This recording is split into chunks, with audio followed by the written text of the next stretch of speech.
Hollow Knight Part 4, banana pickle cheeseburger. That's BPC. BPC. The BPC from Burger King. Banana, banana, banana, banana. Banana, banana, banana, banana, pickle, pickle, pickle, pickle, whole banana on your burger. The brand new burger you can fuck. Yeah, you see that too? Yeah. Wait, what? There's someone used like one of those like new voice AIs for like a Burger King commercial, and it was like the brand new burger you can fuck.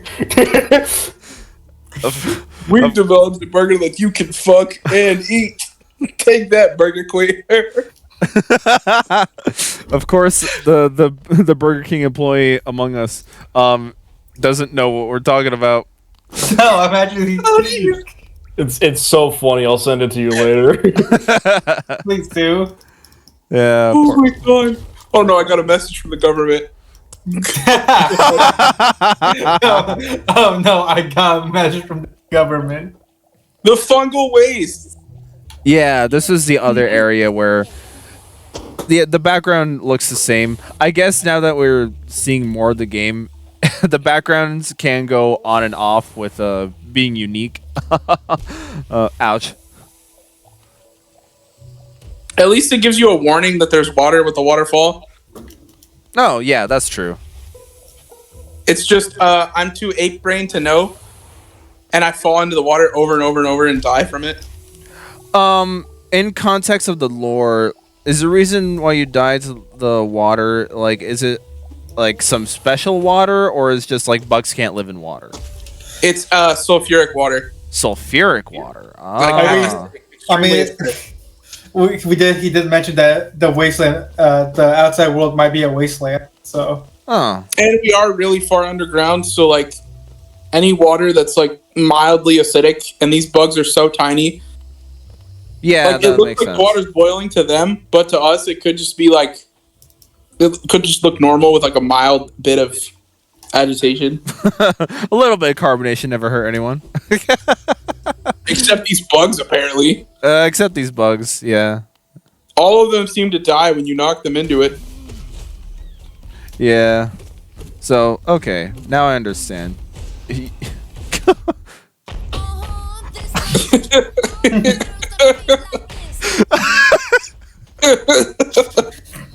can see what you mean that you had fun. Yeah. I mean, come on. These mushroom guys are funny. They're just funny looking, and they're thwacking their own heads against the ground. So, that's funny. They're spitting that goop on the ground. Yeah, look at that. Ow. How is he not giving himself a concussion like that? Look at his face. He definitely has a concussion. They constantly have a concussion. Go back and get that. Yeah.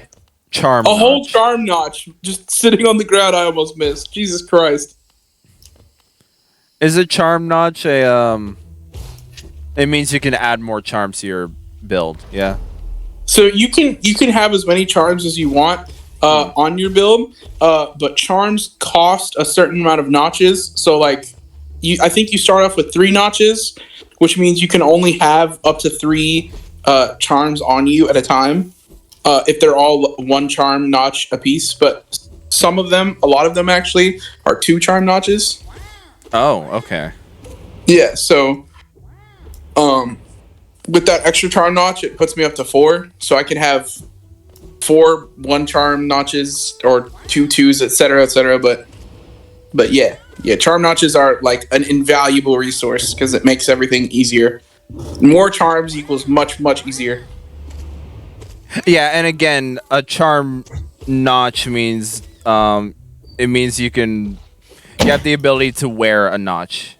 Not a notch, a charm, yeah.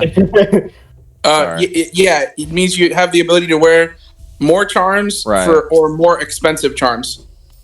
Okay. Yeah, that's why it's kind of like the badge system in Paper Mario. Because I guess charms and badges kind of serve the same function in this parallel. but you need a certain amount of badge points in order to wear them on your body in that game. Yeah. Yeah. So, But in and this case as well, you can wear as many as you want as long as you have enough points to wear them. right. So, okay, yeah, it is basically the badge system in Paper Mario. Okay, that's good to know. With Paper Mario, though, every time you level up, you only get 3 badge points, and that's only if you ever choose badge points. Actually,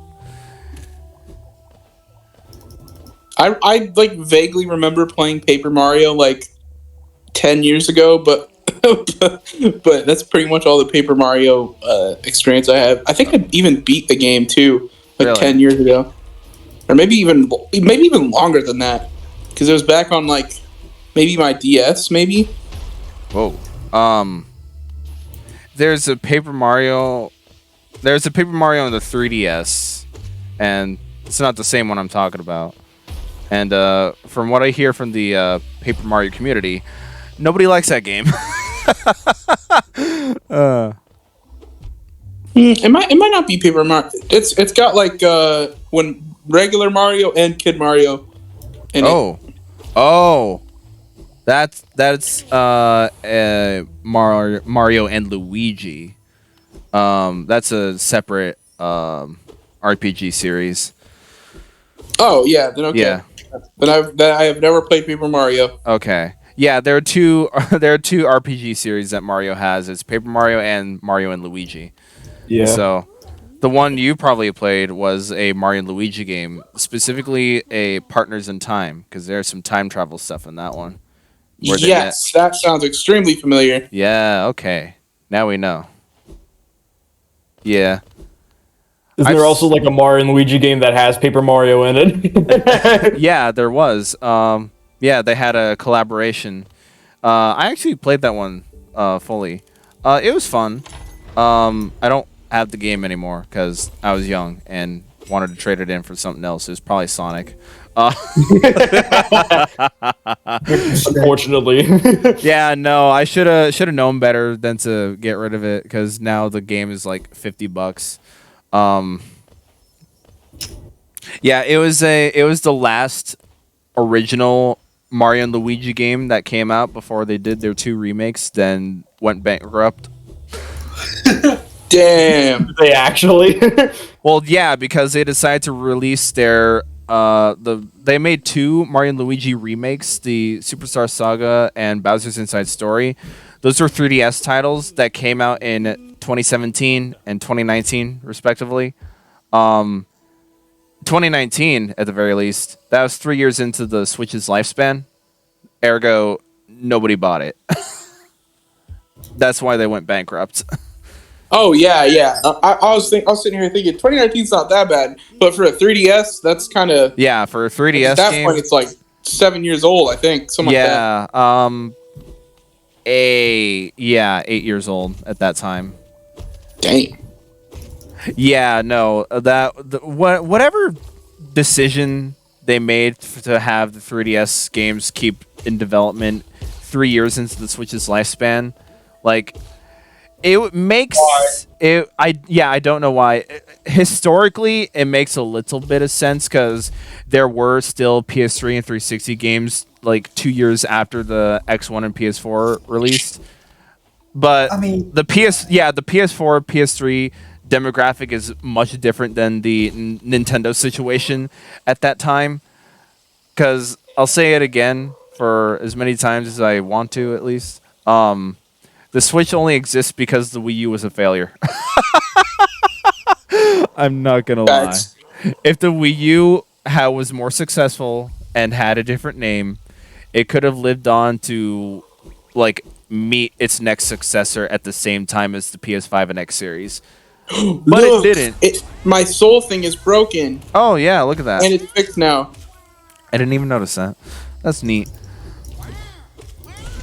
But yeah, it was just not a smart decision to have 3DS games in 2019. Yeah, no, for sure not. I had my volume off this whole time. I was kind of just guessing what was happening via volume. What? I had the stream volume off the whole time. So you could. I was like, how do you turn this up? You didn't even hear the game? No. No, not at all. No. I've just been kind of guessing what's happening. We're professionals. The professionals, okay? Come on. Don't bully me. We are 100% professionals. We know exactly. Professional idiots. What's that?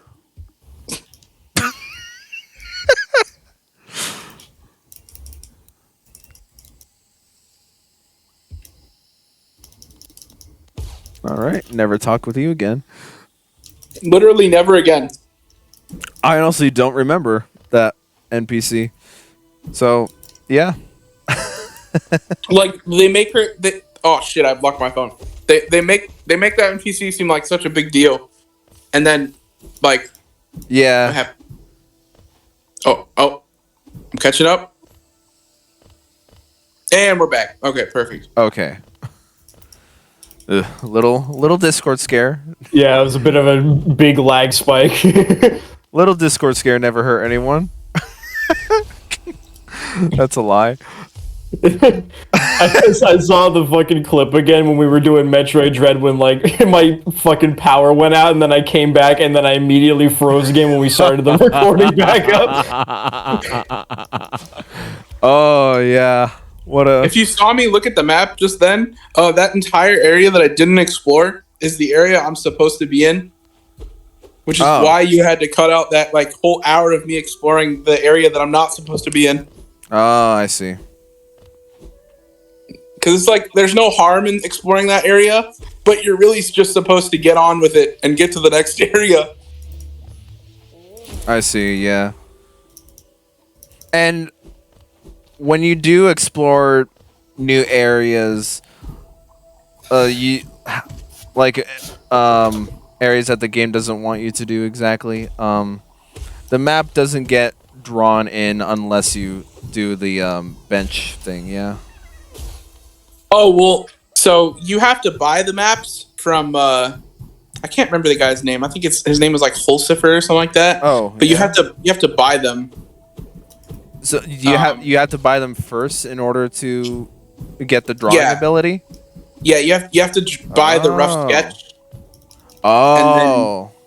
And then you can draw in on the map. So that's how they do that. Okay. That's a little weird, but I guess yeah. I guess it works. Although I mean the guy's not pretty hard to find in every area, right? Yeah, because you can hear him humming and he leaves pages behind. So yeah. And even if you can't find him, like you wander around for too long, he'll leave you a note and he'll be like, I left. And then you just go back up to his wife that's just sitting there working all the time in their shop by herself. That might be why Austin's like, Baffa, nah, me. Like, but, getting buff on me. Or buff on my nada. Right, yeah, whatever that was. Oh, so like if you miss your opportunity with him, like he leaves behind a card, then you have to take that card up to Baffanada, and that's how you fill out the map? Yeah. Really? You can buy the area maps from her that you don't find him in. You can go up there and buy the area maps. Huh. Okay. It's a little out of the way, but huh. Yeah, well, I mean, you could stag travel. Yeah, that's also true, but you also do have to make the trek over to the stag. Yeah. Because there's no fast traveling other than that. Yeah.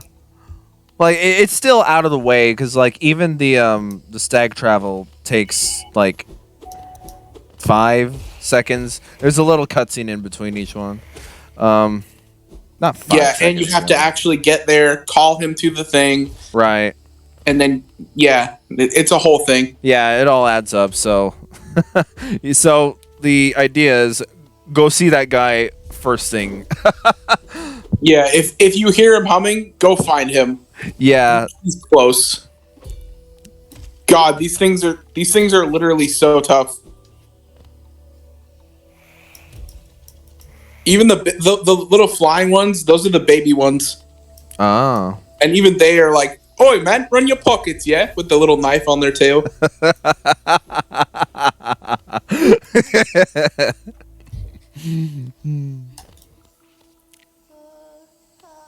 Don't think I figured out how to get there ever. Huh. Okay.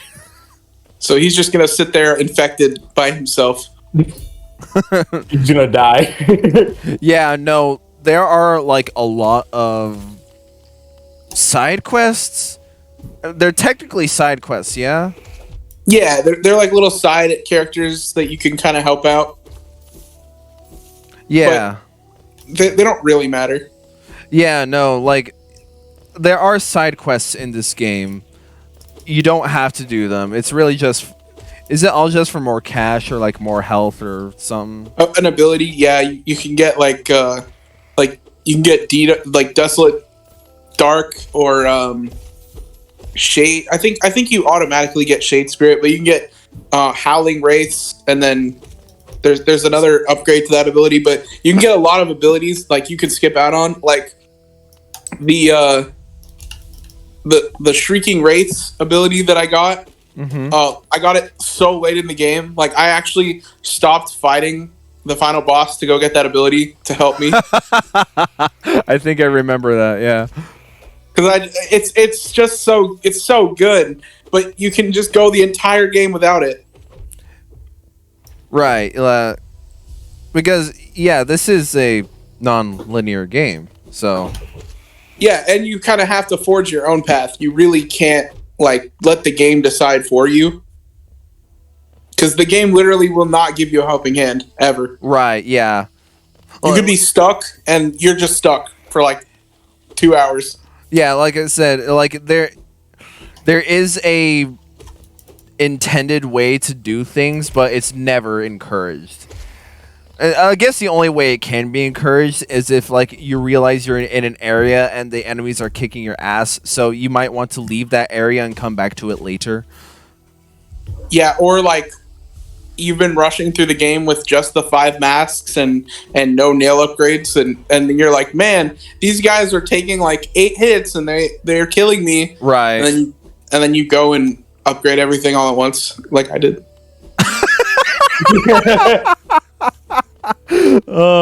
I sense a little PTSD in that sentence. I'm sorry, what was that? I was having PTSD flashbacks. The City of Tears. I'm sorry. I can't remember anything. Oh, the City of Tears. Oh yeah, I remember editing that. Oh no. That's gonna be a while from now, I guess. I'm guessing. A lit. It's mid game. It's mid game. Yeah, it's fairly mid game. Yeah. Mantis Claw, the ability to jump off of walls, and now I have actual movement. Yay. Now we can get on with the story. After a 3-hour long fight. Actually, it was probably more like 4 hours because I only set you 2 hours of it. You tried your hardest. There was a long span of time where I completely forgot that I was recording a game and not just fighting a boss. Oh my god. It's not my fault. It's not my fault. They're so hard. They're so hard to beat.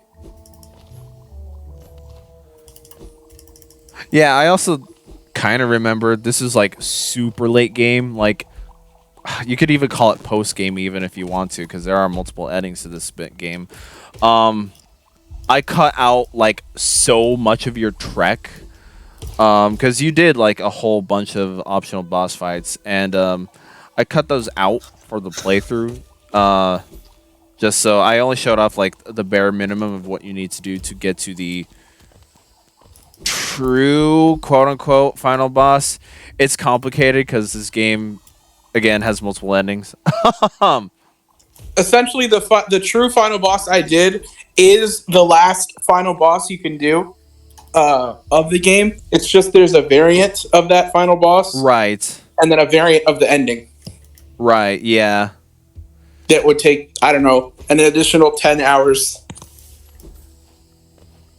Yeah, I'm pretty sure for any first playthrough, like a casual run would go through, you just fight the Hollow Knight and then that be over.